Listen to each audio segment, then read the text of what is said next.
The Johnson Wax Program with Fibber McGee and Molly.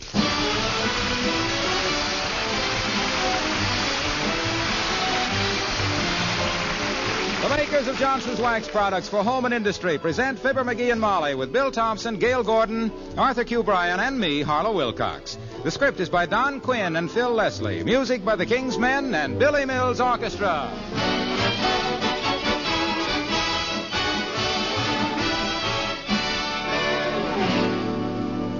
I think you'll agree that few things do more for a home than richly wax-polished floors. And yet, can you think of any beauty treatment that costs less? Why, a gleaming carpet of genuine Johnson's wax costs only a few pennies. And besides being inexpensive, beautifully wax-polished floors are so easy to have. Just apply a little Johnson's wax, buff, and right away your floors have that mellow, protective sheen that all the world admires. You know, surfaces protected with genuine Johnson's wax are hard, smooth, and dry. They need only a light dusting to keep them bright. If you want long-lasting beauty, always insist on genuine Johnson's wax, paste or liquid, in that familiar red and yellow package. There's no finer wax polish to bring out the beauty of the home. Look on the bright side, shine up the right side, bring out the beauty of the home.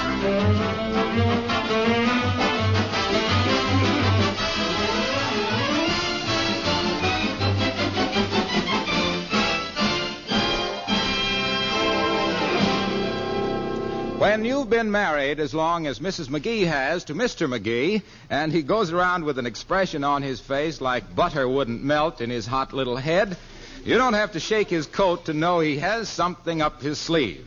Well, let's see what it is as we join Fibber McGee and Molly.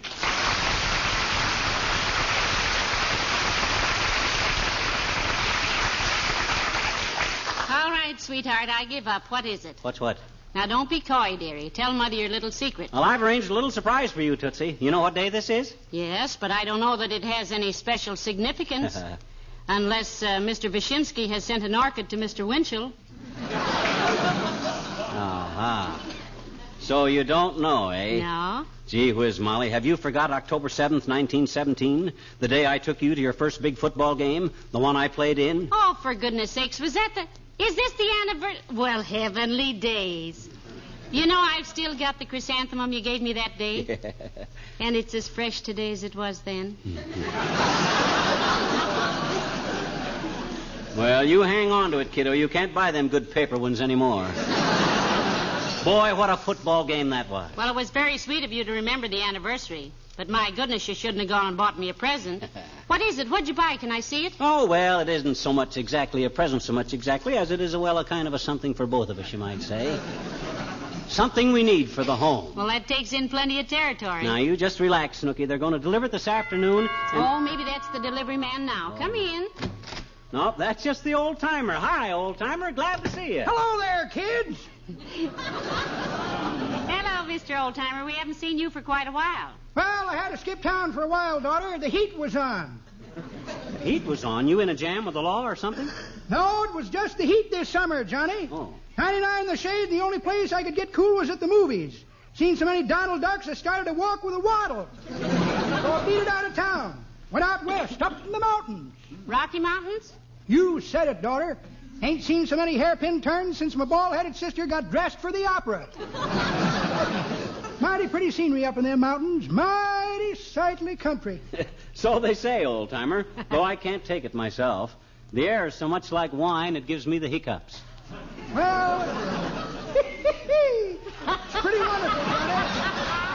Yes, sir. You ever see the sun come up over Lake Louise, creeping across the horizon like a Florida orange sneaking over the California line?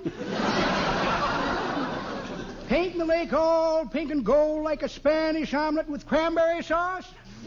No, we never have. Me neither. I'm a late sleeper myself. Had a job on a ranch out there for a while up near that state park, Yosemite. No, not Yosemite, Oldtimer. That's pronounced Yosemite. What kind of work were you doing? Removing stumps. With a bulldozer? Nope, with dynamite.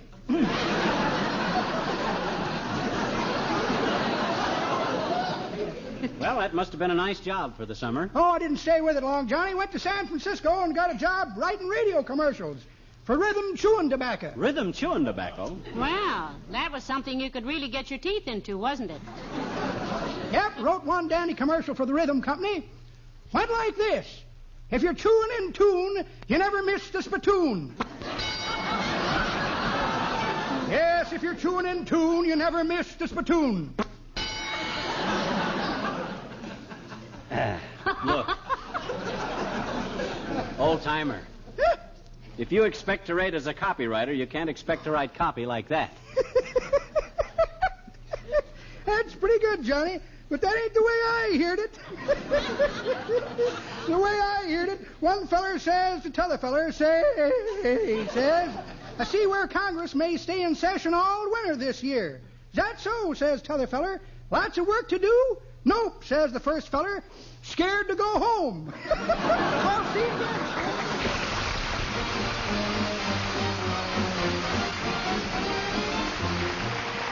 Billy Mills and the orchestra and the Lady from 29 Palms.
McGee, it's almost 2 o'clock.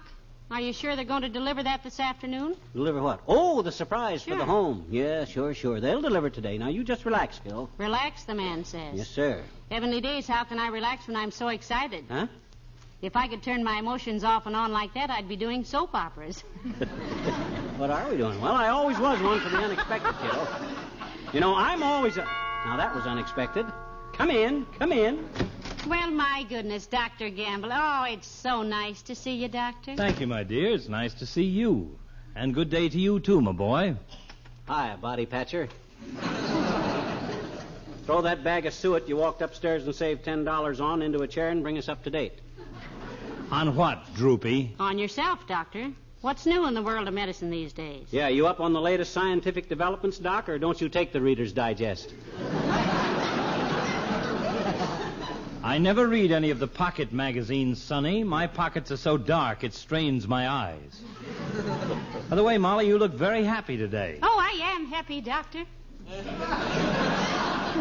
Why shouldn't she be happy? She's got a husband who treats her like a queen, full of thoughtful little gestures, remembers anniversaries and things like that there. This, for instance, Doctor, is the anniversary of the first time he ever took me to a football game.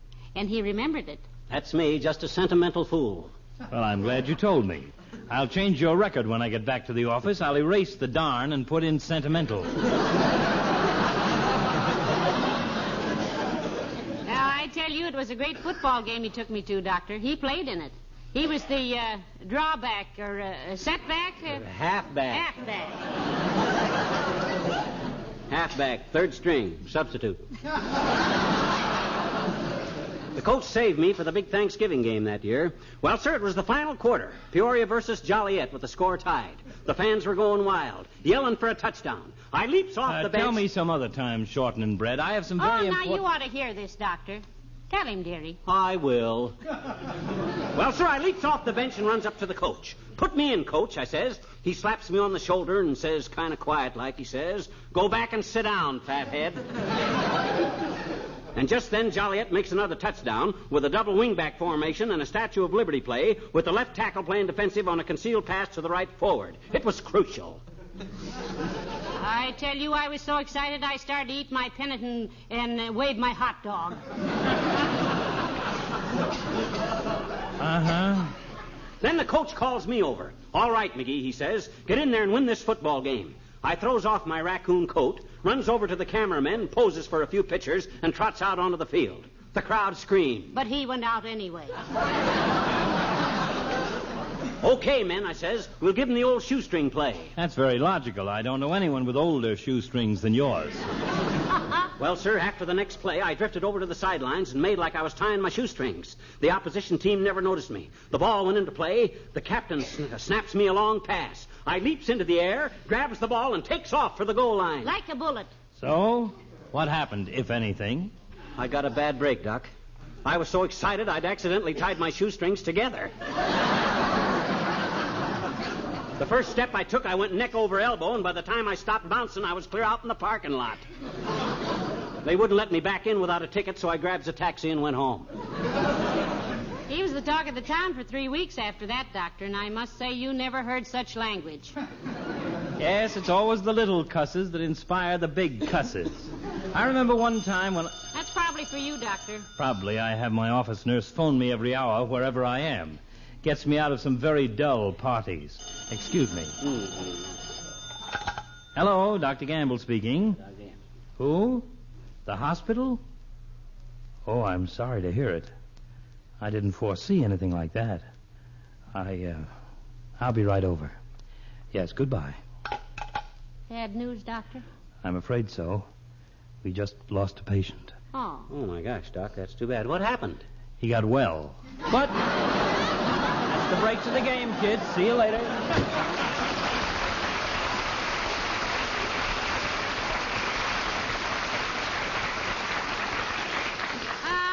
Isn't he a sweet old character? He's old and he's a character, but hey, what time is it? About 1:30. Why? Well, that delivery I was expecting. You're surprised, you know. I was just thinking that... Hello, Molly. Hiya, pal. Hello, Mr. Wilcox. Hi, Junior. Come on in and wish us a happy anniversary. Anniversary? Well, congratulations. How long have you been married? What that got to do with it?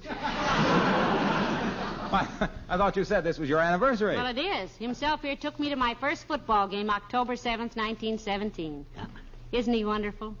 I'll bet you don't remember the first big date you ever had, Mr. Wilcox. Oh, yes, I do. It was 1916 on Friday the 12th at 3:22 in the afternoon in Omaha. Wow. I remember the exact time because I had just put my wristwatch back in my pocket.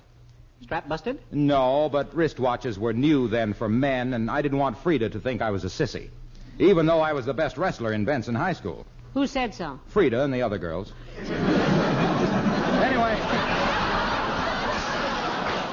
Anyway, there we were in the parlor dancing to the radio. Hey, now, wait a minute. They didn't have radios in 1916. No, Frida did. Her father was rich. Oh. Well, anyway, it was awfully quiet in the house, and I was afraid Frida would try to kiss me. Mm-hmm. You see, she was a vamp. A what, Junior? A vamp. We called them vamps then. Oh. I was a sheik. Oh. Anyway, I said, where's your mother today, Frida? And she said, Mama's out scrubbing the kitchen floor. Scrubbing, I said. You mean she doesn't know about Johnson's glow coat? Did they have glow coat in 1916? Don't change the subject, Molly. Well, I dropped Frida like a hot potato. And don't think she wasn't.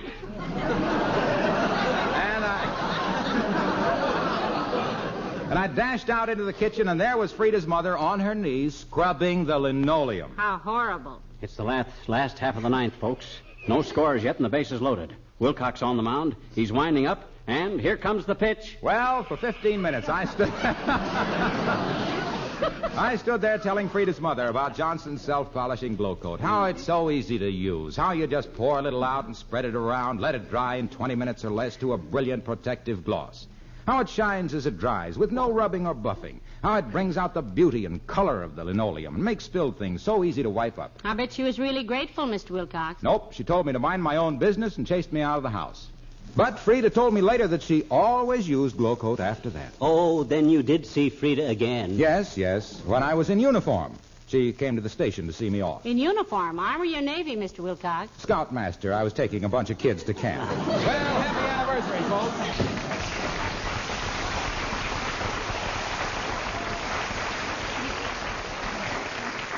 Hey, I got an idea, Molly. While we're waiting for him to deliver that little surprise, why don't we duck downtown to a movie? Well, it seems a little extravagant, but we might as well spend our money while $1 is still worth 15 cents. What's showing at the Bijou? That's what I want to find out. Mother Wore Tights is playing there. Oh, all right. I'll be with you just as soon as I put on my face and get my hat. Okay, Tootsie. Ah, there goes a good kid. And does she ever love surprises? And am I ever full of them? You'd think she'd learn after a while that none of them ever amount to much, but no, she's always Jerry. Come in. Hi, mister. Oh, hi, Teeny. Well, I'm glad to see you, but we were just going out. Mrs. McGee and I are going to a movie. Oh? Well, there's a dandy one at the Princess, mister. It's Sailbad the Sinner, and it's all in ticklish color, and they say it's... Hey. Wait a minute. It's not Sailbad the Sinner. It's Sinbad the Sailor. Okay. Anyway, it's a dandy picture, I bet you. I and Willie Toops went to it. No. Willie Toops and I went to it. When? Huh? When did you and Willie go to it? He said he hadn't seen it before. I didn't go with Willie Toops. I was merely correcting your grammar. You said I and Willie Toops, and that's incorrect. It's Willie Toops and I. The first person singular takes the object in the possessive tense if the participle is part of the predicate. You understand? Oh. No. But anyway, it was a peachy picture, I bet you. It was, eh? Yeah. Willie and I... I said it was, eh? What's what? A good picture. Where? At the Princess, the one you and Willie went to. I know it. Well... That's the same one you and Willie went to. I didn't go to the picture with Willie. You did too, I bet you. No. You said you and Willie went to see Sailbad the Sinner. I didn't say any such a thing.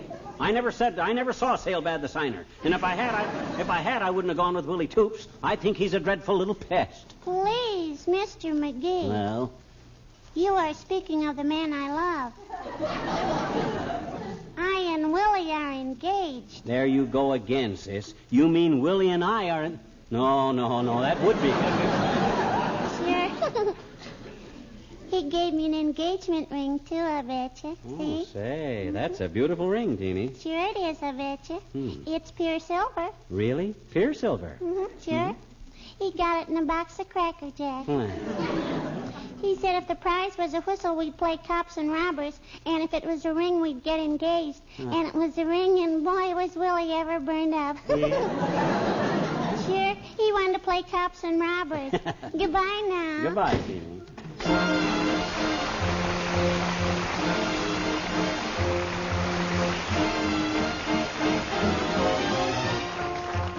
The King's Men and Freedom Train.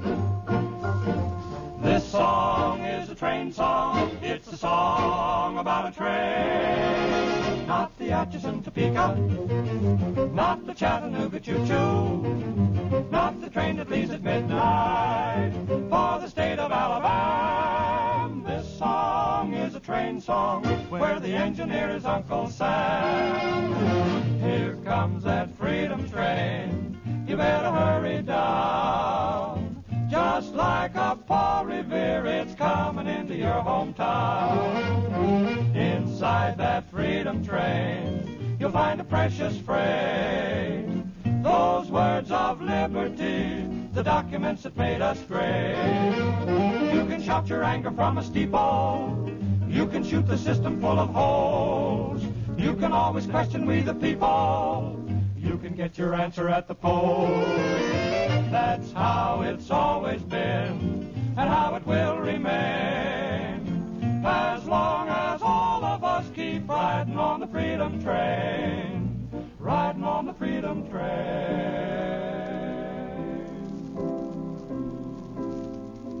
I hear that freedom train is coming to Wistful Vista, Molly. That's something I want to see. Oh, me too, McGee. Imagine seeing the original Declaration of Independence and the Constitution and everything. Yeah. It's kind of easy to forget the things that made this a great country and sort of take things for granted. Oh, isn't the Freedom Train a wonderful name for it? Yeah. I just hope they watch the danger signals and keep it on the right track. Well, the crew is made up of people like you and me, dearie, so it's up to us. That's how it's always been, and how it will remain. As long as all of us keep riding on the freedom, riding on the freedom train.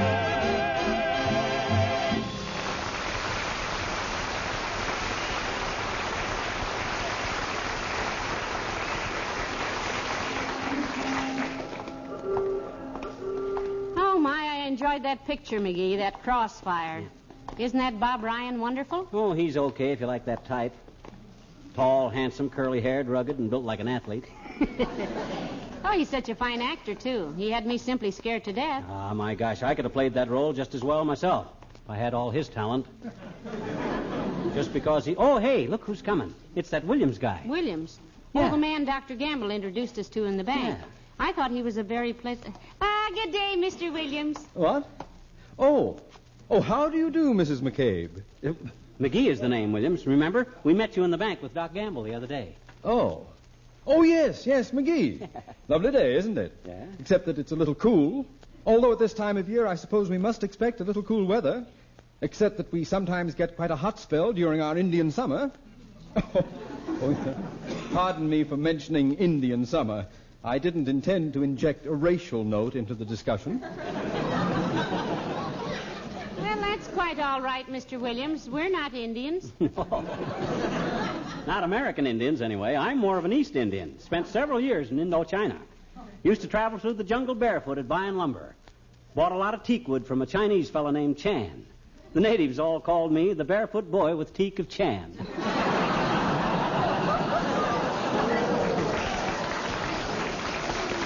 Don't you get it, Williams? Cheek of Chan, teak of Chan. It's a play on words involving a pun on the word Ain't teak. funny, McGee. Oh, it ain't. My gosh, I lay awake for 2 hours last night working on that.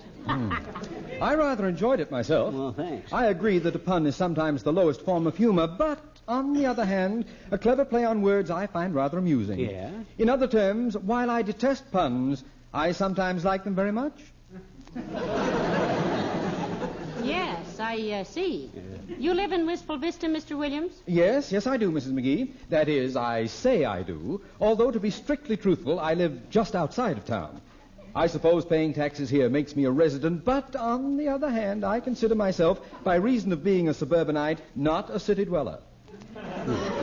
You sure hate to commit yourself, don't you, Si?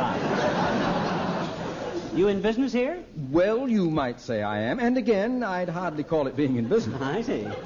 I suppose I might be called a professional man, although some people might find technical objections to the term. I work for the government, in a way. Oh. But more strictly speaking, I am a local employee. Doing what, may we ask? Oh, certainly. I am a meteorologist, otherwise known as the weatherman. Oh. Well, nice to have seen you again. Good day. Probably.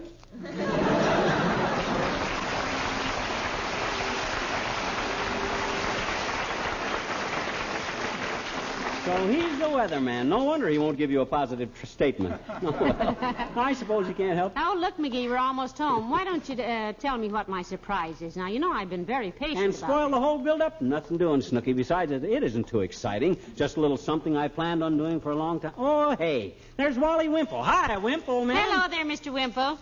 Hello, folks. Been out for a stroll? Been to a movie to kill time, Wimp. I've cooked up a little surprise for my wife, and we didn't want to stick around home. Well, now, isn't that a coincidence? I've cooked up a little surprise for Sweetie Face, too. Yeah? That's my big old wife, you know. Yes, we know. What you got planned, Wimp? Something romantic? Well, I'd hardly say that, Mr. McGee. You see, this is Sweetie Face's birthday, so I wrote a little poem for her. Oh. I'm going downtown now and have it printed. Well, isn't that sweet? I'd forgotten you were a poet, Mr. Wimple. How does the poem go? Yes, recite it, Wimp. All righty. It goes, to Sweetie Face on her birthday. You're 38 today, my dear, and in the very prime of life. As beautiful to me right now as when you first became my wife. How darling. That isn't all, Mrs. McGee. It goes on. Like this. I thought of buying you champagne, but gave that up because I'd hate to spend an evening running round with a great big loaded 38.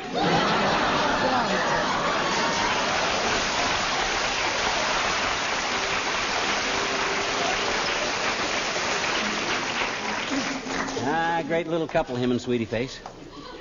Well, come on, kiddo. Let's go this way. Well, why, McGee? Why must we go around through the alley? Well, the delivery men may be in the driveway, and I don't want you to see the surprise till it's all set. Yes, see? but I don't know why. why. Look, there's a delivery truck in the driveway right now. My gosh, I timed this just about perfect. Come on, baby. But, dearie, that's a coal truck. That wouldn't be what... McGee, what on earth are you... That's the surprise, kiddo. Enough coal to last all winter. And I remembered to order it before we even needed it. Pretty thoughtful, eh? Remember how I forgot to order coal last year and we almost froze to death? Yeah, but McGee, now, I can't...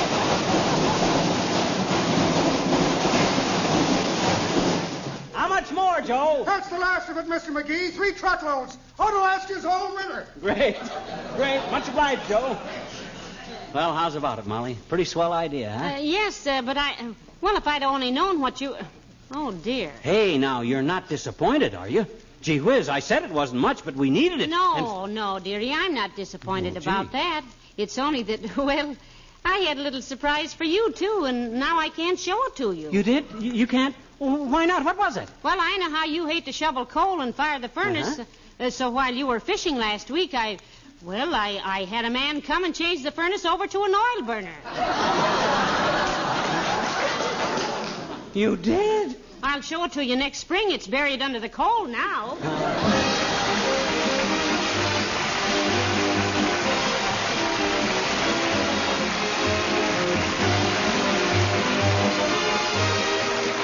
Fibber and Molly return in just a moment. Tell me, have you noticed that the Johnson's Glow Coat you've been buying lately gives your kitchen linoleum an unusually bright shine? Well, now, you're not just imagining things. Fact is, the Glow Coat on your dealer's shelf today gives you nearly twice as much shine as before. And that means nearly twice the shine for all linoleum and other floors in your home. You'll say you've never seen your kitchen floor so bright, its colors so fresh and gay. Of course, Johnson's self-polishing Glow Coat is as easy as ever to use. Still no rubbing or buffing. And you still get that wonderful wax protection. Suppose you do happen to spill something on that wonderfully bright Glow Coat shine. Never mind, just wipe it with a damp cloth and your floor's as clean and nice as before. Yes, Glow Coat saves you hours of work. And it saves you money because it actually makes linoleum last years longer.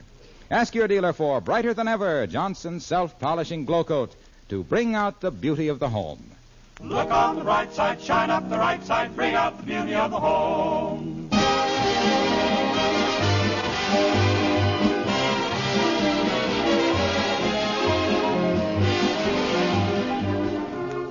Ladies and gentlemen, it's nice to be back on NBC for Johnson's Wax for another season, and we hope you all enjoyed Fred Waring's wonderful music this summer. We certainly did.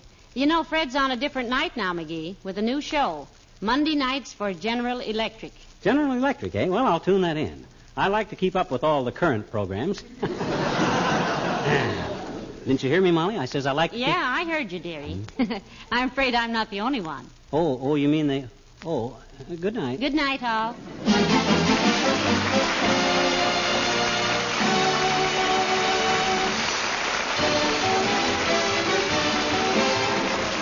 This is Harlow Wilcox, speaking for the makers of Johnson's Wax Products for Home and Industry, inviting you all to be with us again next Tuesday night. Good night.